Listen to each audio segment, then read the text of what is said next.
আসসালামু আলাইকুম। প্রিয় ভাই ও বোনেরা, শুরু করার আগে একটি অনুরোধ। এই ভিডিওটা দেখার আগে একটু সময় নিয়ে একটি লাইক দিয়ে দিন। চ্যানেলটি সাবস্ক্রাইব করুন এবং সুন্দর একটি কমেন্ট করুন। কারণ আজকের এই গল্পটা শুধু শোনার জন্য নয়, আজকের গল্পটা অনুভব করার জন্য। হেডফোন লাগিয়ে নিন, মনটা একটু শান্ত করে নিন।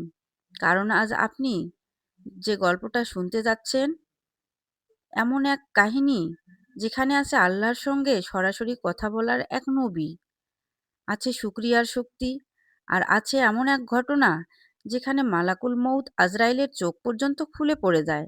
আজকের এই গল্প আমাদের শেখাবে হজরত মুসা আলাহিসাল্লাম আজরাইলকে কেন থাপ্পড় মেরেছিলেন, আর কিভাবেই বা হয়েছিল এক মহান নবীর সবচেয়ে রহস্যময় ও হৃদয়স্পর্শী ইন্তেকাল। তাই ভিডিওটা শেষ পর্যন্ত দেখবেন, কারণ শেষ অংশটা আপনার চোখ ভিজিয়ে দিতে পারে। চলুন শুরু করা যাক। হজরত মুসা আলাইসাল্লাম আল্লাহ রব্বুল আলমিনের সঙ্গে কথা বলার মহান উদ্দেশ্যে তুর পাহাড়ের দিকে রওনা হলেন। তার অন্তরে ছিল আল্লাহর স্মরণে পরিপূর্ণ, আর প্রতি পদক্ষেপে ছিল রবের নৈকট্য লাভের আকাঙ্ক্ষা। পথে চলতে চলতে হঠাৎ এক অসহায় নারীর সঙ্গে তার দেখা হলো। নারীর মুখে ছিল দীর্ঘদিনের দরিদ্রের ছাপ, পোশাক ছিল অভাবের চিহ্ন। সে ভাঙা কণ্ঠে বলল, হে আল্লাহর পয়গম্বর মুসা, আমি অত্যন্ত গরিব। আমার মাথা গোঁজার মতো কোনো বাসস্থানও নেই। অনাহারে দিন কাটে। দুঃখ আর কষ্টের মাঝেই আমার জীবন শেষ হয়ে যাচ্ছে। কিছুক্ষণ থেমে সে চোখ মুছতে মুছতে আবার বলল, আপনি তো আল্লাহর পয়গম্বর, আপনি আল্লাহর সঙ্গে কথা বলতে পারেন। আপনি একটু আল্লাহকে বলেন, তিনি যেন আমাকে ধনী বানিয়ে দেন। তার কথা শুনে হজরত মুসা আলাহিসাল্লাম করুণ দৃষ্টিতে তার দিকে তাকালেন এবং শান্ত স্বরে বললেন, আমি তুর পাহাড়ে গিয়ে তোমার বিষয়ে আল্লাহর সঙ্গে কথা বলবো। এরপর তিনি আবার সামনে এগিয়ে চললেন। কিছু দূর অগ্রসর হতেই তার সঙ্গে দেখা হলো এক ধনী ব্যক্তির। লোকটির পরনে ছিল মূল্যবান পোশাক, কিন্তু মুখে ছিল অদ্ভুত এক অস্থিরতা। সে মুসা আলাহিসাল্লামকে বলল, হে আল্লাহর পয়গম্বর, আল্লাহ রব্বুল আলামিন আমাকে এত বেশি ধন সম্পদ দান করেছেন যে এখন সেই সম্পদের দেখভাল করাই আমার জন্য অসম্ভব হয়ে উঠেছে। এই সম্পত্তি এখন আমার চিন্তার কারণ হয়ে দাঁড়িয়েছে। দীর্ঘশ্বাস ফেলে সে আরো বলল, আপনি তো আল্লাহর পয়গম্বর, আপনি তার সঙ্গে কথা বলতে পারেন। আপনি একটু আল্লাহকে বলেন না, তিনি যেন আমার এই সম্পদ কিছুটা কমিয়ে দেন। হজরত মুসা আলাহিসাল্লাম বিস্ময়ের সঙ্গে তার কথা শুনলেন এবং বললেন, তোমার এই বিষয়েও আমি আল্লাহর সঙ্গে কথা বলবো। এরপর মুসা আলাহিসাল্লাম আরও কিছুটা সামনে অগ্রসর হলেন। হঠাৎ এমন একটি দৃশ্য তার চোখে পড়ল যা তিনি কখনো কল্পনাও করেননি। তিনি দেখলেন একজন পঙ্গু যুবক মাটির উপর গড়িয়ে গড়িয়ে তার দিকে এগিয়ে আসছে। সেই যুবকের নেই দুটি হাত, নেই দুটি পা, শরীরও ছিল অনেক দুর্বল, কিন্তু তার চোখে মুখে ছিল অদ্ভুত এক প্রশান্তি ও সন্তুষ্টির আলো। পঙ্গু সেই যুবক কষ্ট করে মাথা তুলে হজরত মুসা আলাহিসাল্লামের দিকে তাকিয়ে বলল, হে আল্লাহর নবী, আপনি তো সরাসরি আল্লাহর সাথে কথা বলতে পারেন। দয়া করে আপনি আল্লাহকে বলবেন, আল্লাহ কেন হাত পা ছাড়া পঙ্গু অবস্থায় আমাকে পৃথিবীতে পাঠিয়েছেন। তিনি তো চাইলে আমাকে পৃথিবীতে নাও পাঠাতে পারতেন। আমাকে এই পঙ্গু অবস্থায় পাঠিয়ে পৃথিবীতে আল্লাহর কি লাভ হয়েছে? হজরত মুসা আলাহিসাল্লাম বললেন, আমি তোমার এ বিষয়ে আল্লাহর সঙ্গে কথা বলবো। তারপর মুসা আলাহিসাল্লাম তুর পাহাড়ের দিকে অগ্রসর হতে লাগলেন। তিনি তুর পাহাড়ে পৌঁছে আল্লাহ রব্বুল আলমিনের দিদারের জন্য অপেক্ষা করতে লাগলেন। অতপর আল্লাহ রব্বুল আলমিন মুসা আলাহিসাল্লামকে বললেন, হে মুসা, আজকে কি খবর নিয়ে এসেছো? হজরত মুসা আলাহিসাল্লাম বললেন, হে আল্লাহ রব্বুল আলমিন, আমি আসার পথে একজন মহিলার সঙ্গে দেখা হয়েছিল। ওই মহিলা ছিল প্রচণ্ড দরিদ্র। তার থাকার মতো কোনো বাসস্থানও নেই। সামান্য ছোট্ট একটি ঝুপড়ি ঘরে সে বসবাস করে। তার দুঃখ কষ্টের কোনো সীমা নেই। ওই মহিলা আপনার কাছে জানতে চেয়েছেন, আপনি ওই মহিলাকে কেন ধনী বানিয়ে দিচ্ছেন না? আল্লাহ রব্বুল আলামিন বললেন, হে মুচা, তুমি ওই মহিলাকে বলবে ওই মহিলা যেন বেশি বেশি শুকরিয়া আদায় করে। তাহলে ওই মহিলার রিজিকের সমস্যা দূর হয়ে যাবে এবং অল্প দিনের মধ্যে ওই মহিলা ধনী হয়ে যাবে। এরপর মুসা আলাহিসাল্লাম বললেন, হে আল্লাহ, আরও একজন ব্যক্তির সঙ্গে আমার দেখা হয়েছে। ওই ব্যক্তি অনেক ধন সম্পদের মালিক। আপনি তাকে এত ধন সম্পদ দিয়েছেন যে সে তার ধন সম্পদ সামলাতে পারছে না, এজন্য সে আপনাকে বলছে আপনি যেন তাকে কিছু পরিমাণ সম্পদ কমিয়ে দেন। আল্লাহ রব্বুল আলামিন বলেন, হে মুসা, তুমি ওই ধনী ব্যক্তিকে গিয়ে বলবে সে যেন সবসময় আল্লাহর শুকরিয়া আদায় না করে। ওই ধনী ব্যক্তির বিশেষ একটি আমল আছে, সে যতই কষ্টে থাকুক না কেন সবসময় আল্লাহর উপর সন্তুষ্ট থাকে এবং সবসময় আমার শুকরিয়া আদায় করে, আমার প্রতি সন্তুষ্টি প্রকাশ করে সে আলহামদুলিল্লাহ পাঠ করে। শুধুমাত্র আলহামদুলিল্লাহের বরকতে আমি তাকে প্রচুর সম্পদের মালিক করে দিয়েছি। তুমি তাকে বলবে সে যদি সম্পদ কমাতে চায় তাহলে আজ থেকেই যেন আলহামদুলিল্লাহ পাঠ করা বন্ধ করে দেয়। অতঃপর মুসা আলাইসাল্লাম বলেন, হে আল্লাহ রব্বুল আলামিন, আজকে তুর পাহাড়ে আসতে আরও একজন ব্যক্তির সঙ্গে আমার দেখা হয়েছিল, সেও আপনার কাছে কিছু জানতে চায়। ওই ব্যক্তিকে আপনি পৃথিবীতে পাঠিয়েছেন, কিন্তু তার দুটি হাত দেননি, দুটি পাও দেননি। ওই পঙ্গু ব্যক্তি অনেক অসহায় জীবনযাপন করে। ওই পঙ্গু ব্যক্তিকে পৃথিবীতে পাঠিয়ে আপনার কি লাভ হলো? ওই পঙ্গু ব্যক্তি আপনার কাছে জানতে চেয়েছে। আল্লাহ রব্বুল আলামিন বলেন, হে মুসা, আমি পঙ্গু ব্যক্তিকে দিয়ে জাহান্নামের ছিদ্র বন্ধ করব। আল্লাহ রব্বুল আলামিনের কথা শুনে মুসা আলাইসাল্লাম কিছুটা অবাক হয়ে গেলেন এবং আল্লাহ রব্বুল আলামিনকে বললেন, হে আল্লাহ, যে ব্যক্তিকে আপনি দুনিয়াতে হাত দেননি, পাও দেননি, পঙ্গু করে পাঠিয়েছেন, আবার মৃত্যুর পর তাকে দিয়ে জাহান্নামের ছিদ্র বন্ধ করবেন, তার জন্য কেন এত নিষ্ঠুরতা? আল্লাহ রব্বুল আলামিন বললেন, হে মুসা, তাকে আমি সৃষ্টি করেছি শুধু এই জন্যই, তাকে দিয়ে আমি জাহান্নামের ছিদ্র বন্ধ করব। অতঃপর মুসা আলাইসাল্লাম আল্লাহ রব্বুল আলামিনের সঙ্গে কথোপকথন শেষ করে তুর পাহাড় থেকে নেমে বাড়ির দিকে যেতে লাগলেন। প্রথমেই মুসা আলাইসাল্লামের সঙ্গে ওই পঙ্গু ব্যক্তির দেখা হলো। পঙ্গু ব্যক্তি অনেক কৌতূহলী হয়ে মুসা আলাইসাল্লামকে বললেন, হে আল্লাহর পয়গম্বর, আল্লাহ রব্বুল আলামিন আমার ব্যাপারে কি বলেছেন? হজরত মুসা আলাহিসাল্লাম বললেন, আল্লাহ তোমার ব্যাপারে যা বলেছেন তা শুনলে তুমি সহ্য করতে পারবে না। পঙ্গু ব্যক্তি বললেন, হে আল্লাহর পয়গম্বর, আপনি বলুন না, আল্লাহ আমার ব্যাপারে কি বলেছেন এবং কেন আমাকে পঙ্গু অবস্থায় পৃথিবীতে পাঠিয়েছেন? হজরত মুসা আলাহিসাল্লাম বললেন, আল্লাহ তোমাকে পঙ্গু হিসেবে পৃথিবীতে পাঠিয়েছেন এই জন্য তোমাকে দিয়ে আল্লাহ রব্বুল আলমিন জাহান্নামের ছিদ্র বন্ধ করবেন। সঙ্গে সঙ্গে ওই ব্যক্তি বলে উঠল, আলহামদুলিল্লাহ। হজরত মুসা আলাহিসাল্লাম এবার কিছুটা রেগে গেলেন এবং রেগে গিয়ে ওই পঙ্গু ব্যক্তিকে বললেন, আল্লাহ তোমাকে দিয়ে জান্নাতের ছিদ্র বন্ধ করবেন না, আল্লাহ তোমাকে দিয়ে জাহান্নামের ছিদ্র বন্ধ করবেন। ওই পঙ্গু ব্যক্তি আবারও বললেন, আলহামদুলিল্লাহ। হজরত মুসা আলাহিসাল্লাম এবার অবাক হয়ে বললেন, তুমি কি পাগল নাকি? আল্লাহ তোমাকে হাত পা ছাড়াই পঙ্গু হিসেবে পৃথিবীতে পাঠিয়েছেন, মৃত্যুর পর আবার তোমাকে দিয়ে জাহান্নামের ছিদ্র বন্ধ করবেন, তারপরও তুমি আল্লাহর শুকরিয়া আদায় করছো? পঙ্গু ব্যক্তি বললেন, হে আল্লাহর পয়গম্বর, আমি এতদিন জানতাম আল্লাহ আমাকে অর্থহীন সৃষ্টি করেছেন, আমি কোনো কাজেরই না, নিজের প্রতি আমার নিজের ঘৃণা হতো। কিন্তু আজ আমি জানতে পারলাম আল্লাহ রব্বুল আলামিন আমাকে দিয়ে অন্তত জাহান্নামের ছিদ্র বন্ধ করবেন। আল্লাহ রব্বুল আলামিন তার এই বিশেষ কাজের জন্য আমাকে সৃষ্টি করেছেন, এই জন্য আমি আল্লাহ রব্বুল আলামিনের দরবারে শুকরিয়া আদায় করলাম। হজরত মুসা আলাইসাল্লাম রেগে গিয়ে বললেন, তুমি তো আস্ত একটা পাগল, তোমাকে দিয়ে আল্লাহ জাহান্নামের ছিদ্র বন্ধ করবেন, আর এই কথা শুনে তুমি আল্লাহর শুকরিয়া আদায় করলে? তোমার মতো পাগলের সাথে কথা বলার কোনো সময় আমার নেই, বলে মুসা আলাহিসাল্লাম সামনের দিকে অগ্রসর হতে লাগলেন। হজরত মুসা আলাহিসাল্লাম যখন কিছু দূর সামনের দিকে অগ্রসর হলেন, আল্লাহ রব্বুল আলামিন ডাক দিয়ে বললেন, হে মুসা, তুমি পিছনে তাকিয়ে দেখো। মুসা নবী যখন পিছনে তাকালেন, তিনি এক অবাক এবং অলৌকিক দৃশ্য দেখলেন। তিনি দেখলেন ওই পঙ্গু ব্যক্তি একজন সুদর্শন যুবকে পরিণত হয়েছে। একটু আগেই যার হাত পা ছিল না, সে এখন একজন পরিপূর্ণ সুস্থ মানুষে পরিণত হয়েছে। আল্লাহ রব্বুল আলামিন আবার মুসা আলাহিসাল্লামকে বললেন, হে মুসা, তুমি ভালো করে তাকিয়ে দেখো, এখন আমি তাকে হাত দান করেছি, পা দান করেছি, তাকে পরিপূর্ণ সুস্থ যুবকে পরিণত করেছি। এর একটি কারণ, সে আমার শুকরিয়া আদায় করেছে। আমার নামে শুকরিয়া আদায় করার কারণে আমি তাকে সব নেয়ামতি দিয়ে পরিপূর্ণ করেছি। অতঃপর মুসা নবী পুনরায় সামনের দিকে অগ্রসর হতে লাগলেন। এবার দেখা হলো এই ধনী ব্যক্তির সঙ্গে। ধনী ব্যক্তি মুসা আলাহিসাল্লামকে বললেন, হে আল্লাহর পয়গম্বর, আমার ব্যাপারে আল্লাহ রব্বুল আলামিন কি বলেছেন?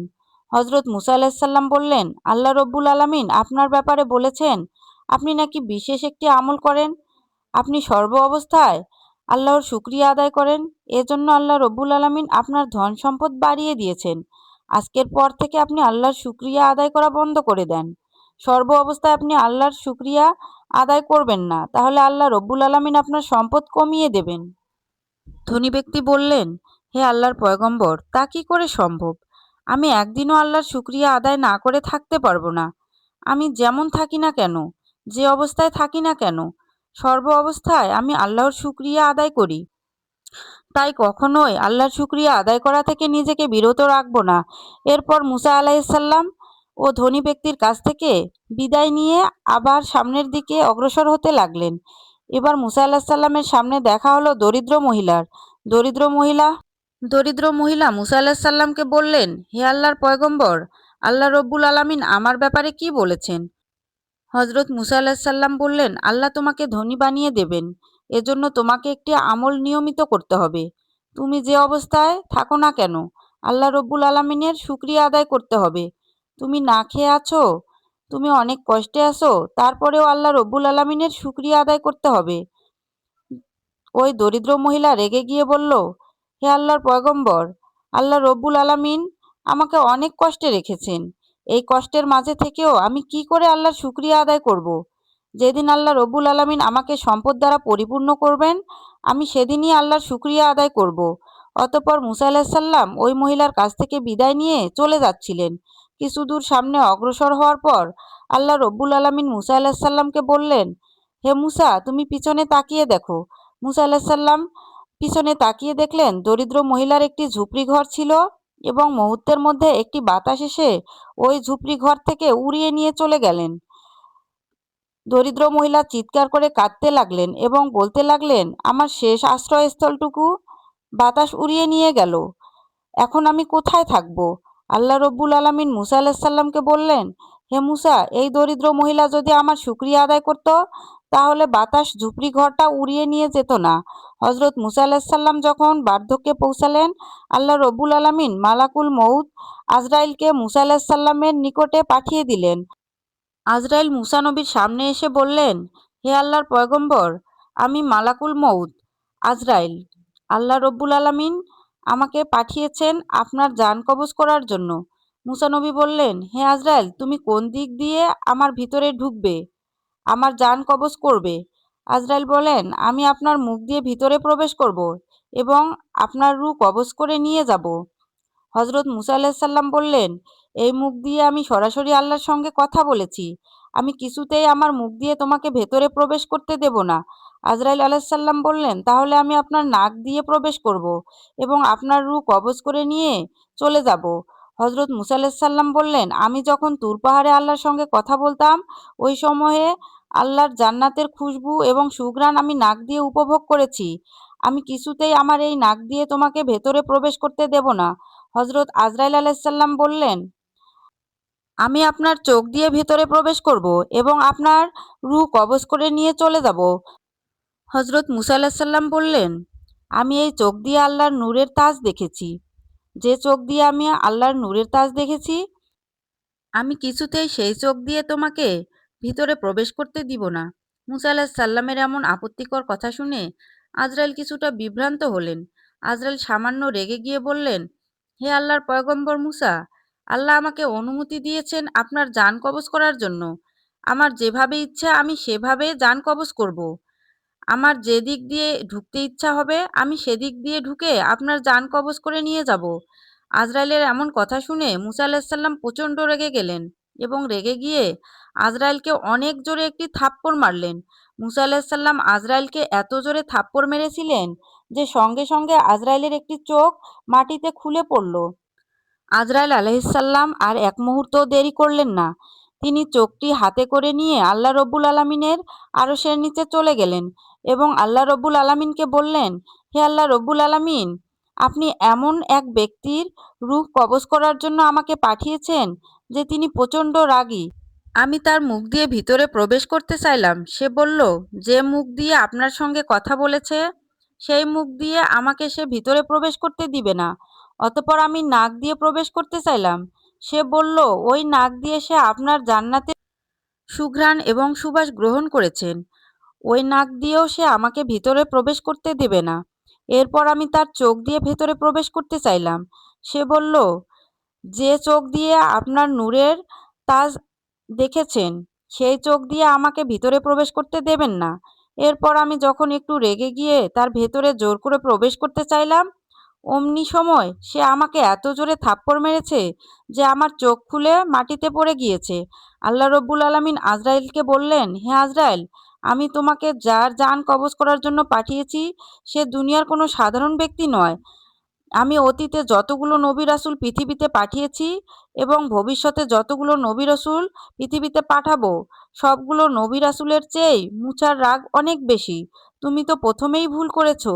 তুমি যখন মুসার কাছে উপস্থিত হয়েছ, তুমি তো তাকে সালামও দাওনি। আর তুমি দ্বিতীয় ভুল করেছো, তুমি জোর করে তার ভিতরে প্রবেশ করতে চেয়েছো। অতঃপর আল্লাহ রব্বুল আলামিন আজরাইলের চোখ পুনরায় ভালো করে দিলেন এবং বললেন, হে আজরাইল, তুমি একটু অপেক্ষা করো, আমি দেখি আমার মুসার জান কিভাবে কবজ করা যায়। অতঃপর আল্লাহ রব্বুল আলামিন ওহির মাধ্যমে মুসা আলাইহিস সালামকে বললেন, আপনি কি পৃথিবীতে আরও বেঁচে থাকতে চান? তাহলে আপনি একটি গরুর পিঠের উপর হাত রাখুন। আপনার হাতের নিচে যতগুলো পশম থাকবে, প্রত্যেকটি পশমের বিনিময়ে আপনাকে 1 বছর করে হায়াত বাড়িয়ে দেয়া হবে। অতঃপর মুসা আলাইহিস সালাম একটি গরুর সামনে গেলেন এবং গরুর পিঠের উপর হাত রাখলেন। আল্লাহ রব্বুল আলামিন বললেন, হে মুসা, তোমার হাতের নিচে যতগুলো পশম রয়েছে, প্রত্যেকটি পশমের বিনিময়ে আমি তোমাকে 1 বছর করে হায়াত বাড়িয়ে দিলাম। হযরত মুসা আলাইহিস সালাম বললেন, হে আল্লাহ রব্বুল আলামিন, আপনি আমাকে প্রতিটি পশমের বিনিময়ে 1 বছর করে হায়াত দিলেন।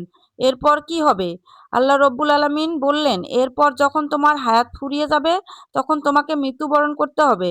হযরত মুসা আলাইহিস সালাম বললেন, আল্লাহ, তাহলে হায়াতের আমার কোনো প্রয়োজন নেই। একদিন আমাকে মৃত্যুবরণ করতে হবে। তাহলে আর দেরি করে লাভ কি? এখনই মৃত্যুবরণ করা ভালো, এত কষ্ট করে পৃথিবীতে বেঁচে থাকার চাইতে। আপনার দিদার লাভ করাই আমার কাছে শ্রেষ্ঠ। এই দীর্ঘ হায়াতের আমার কোনো প্রয়োজন নেই। আপনি আমার জান কবজ করে নিন। তবে আমার মৃত্যু হবার আগে আমি আপনার কাছে ছোট একটি আর্জি করতে চাই। আমি শেষবারের মতো আরেকবার আপনার দিদার লাভ করতে চাই। আল্লাহ রব্বুল আলামিন বললেন, মুসা, ঠিক আছে, আগামীকাল তাহলে তুর পাহাড়ে চলে এসো। অতঃপর মুসা আলাইহিস সালাম এর পরের দিন তুর পাহাড়ে চলে গেলেন।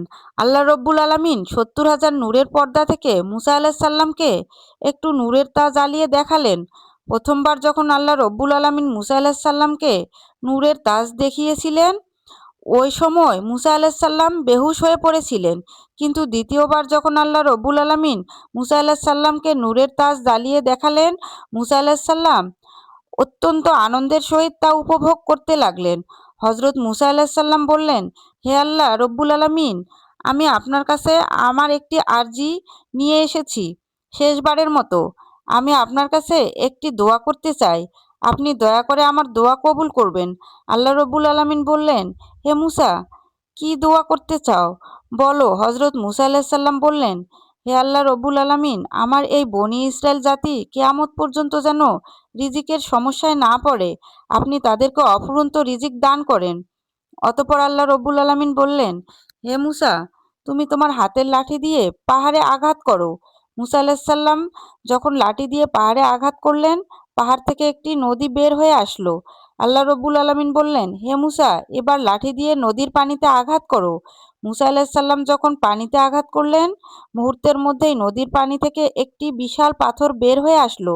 আল্লাহ রব্বুল আলামিন বললেন, হে মুসা, এবার লাঠি দিয়ে পাথরে আঘাত করো।